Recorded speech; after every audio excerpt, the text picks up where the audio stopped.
ଏଇଟା କରୁଥିବୁ ଲୋ ଝିଅ ତୋ ଶଙ୍ଖା ବଜ୍ର ଭଳିଆ ରହିବ।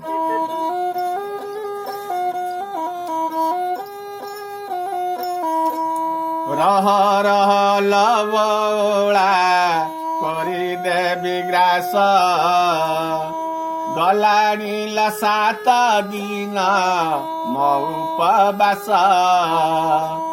ରହ ରହ ଲବଳା କରିବି ଗ୍ରାସ 7 ଦିନ ଉପବାସ ଗଲାଣି ମୋହର ପଡ଼ି ଦେଇଛି ବଉଳା ବ୍ରହ୍ମାଣ୍ଡ ଠାକୁର ବଉଳା ବଲ ଏ ବାଘ ଶୁଣ ମନ ଦେଇ ଖାଇବୁରେ ବଣ ବାଘ ମତେ ଭୟ ନାହିଁ।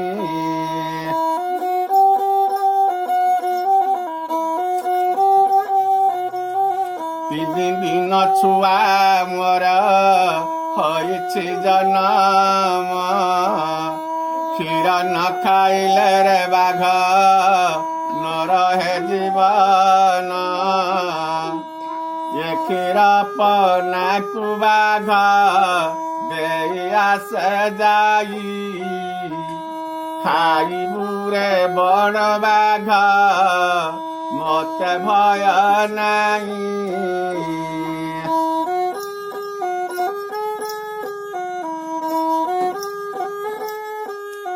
ବାଘ କହିଲା ଲ ବଉଳା ହୋଇଲୁଣି ବାଇ ମତେ ମିଛେ କହି ବଉଳା ଘର ଯିବୁ ତୁହି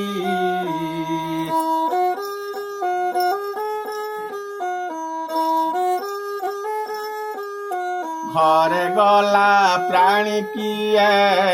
ବଣକୁ ଆସିବ ଦେହର କି ବଉଳାଲ ଭୟ କେ ନଥିବ ବଉଳା କହଇ ବାଘ ଶୁଣ ମୋ ଉତ୍ତର ସତ୍ୟ ଯୁଗ କଥା ବାଘ ଦେବୀରେ କହିନା ସତ୍ୟକୁରେ ଚନ୍ଦ୍ର ସୂର୍ଯ୍ୟ ଆତଜାତ ହୋଇ ସତ୍ୟକୁ ବାସୁକି ଦେବୀ ପୃଥ୍ୱୀ ଧରିଥାଏ ସତ୍ୟକୁରେ ଧର୍ମ ଡଙ୍ଗା ନଦୀ କରେ ପାର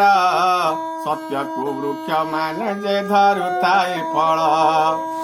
ସତ୍ୟକୁ ମନୁଷ୍ୟ ମାନେ ଦେବତା ଦେଖଇ ସତ୍ୟକୁରେ ଇନ୍ଦ୍ର ରାଜା ଜଳ ବରସଇ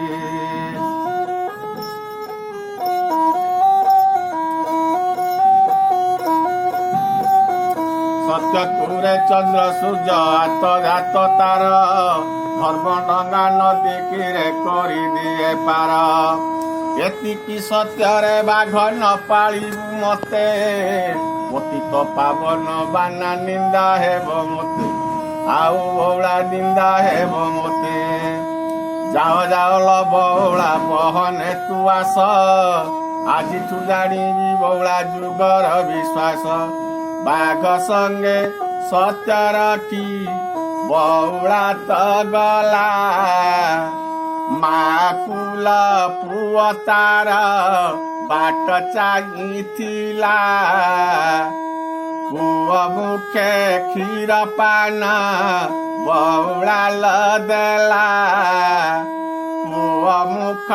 ଚାହିଁ ବଉଳା କାନ୍ଦି ପକାଇଲା ପୁଅ ମୁଖ ଚାହିଁ ବଉଳା କାନ୍ଦି ପକାଇଲା।